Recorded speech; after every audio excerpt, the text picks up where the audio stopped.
விவசாயிகள் பயிர் காப்பீடு செய்வதற்கான தேதி அவகாசமானது நீட்டிக்கப்பட்டிருக்கிறது. விவரங்களை செய்தியாளர் ராஜசேகர் வழங்க கேட்கலாம். ராஜசேகர், விவரங்களை பகிர்ந்துக்கலாம். ஸ்ரீராம், திருவாரூர், தஞ்சாவூர், நாகப்பட்டினம் உள்ளிட்ட டெல்டா மாவட்டங்கள்ல இந்த ஆண்டு 5 லட்சம் ஏக்கர் பரப்பளவுல சம்பா மற்றும் தாளடி நெல் சாகுபடி பணிகளில் விவசாயிகள் ஈடுபட்டு வருகிறார்கள். இந்த நிலையில விவசாயிகள் சாகுபடி செய்யப்பட்டு வரும் நெல் பயிர்களை பயிர் காப்பீடு செய்வதற்கு இன்றுடன் இறுதி தேதியாக தமிழக அரசு அறிவித்திருந்தது.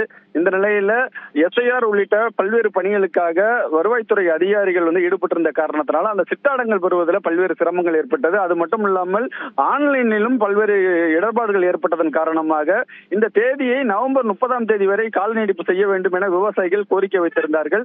இது குறித்த செய்தியை நியூஸ் 18 தமிழ்நாடு தொலைக்காட்சியில நாம் ஒளிபரப்பி இருந்தோம். இந்த நிலையில சம்பா மற்றும் தாளடி நெல் பயிர்களுக்கான அந்த பயிர் காப்பீடு செய்யும் தேதியை நவம்பர் 30ஆம் தேதி வரை நீடிப்பு செய்து தமிழக அரசு உத்தரவிட்டிருக்கிறது. அதற்கான அந்த ஆன்லைன்லையும் அந்த தேதி என்பது மாற்றப்பட்டிருக்கிறது. இதனால் விவசாயிகள் மிகுந்த மகிழ்ச்சி அடைந்திருக்கிறாங்க.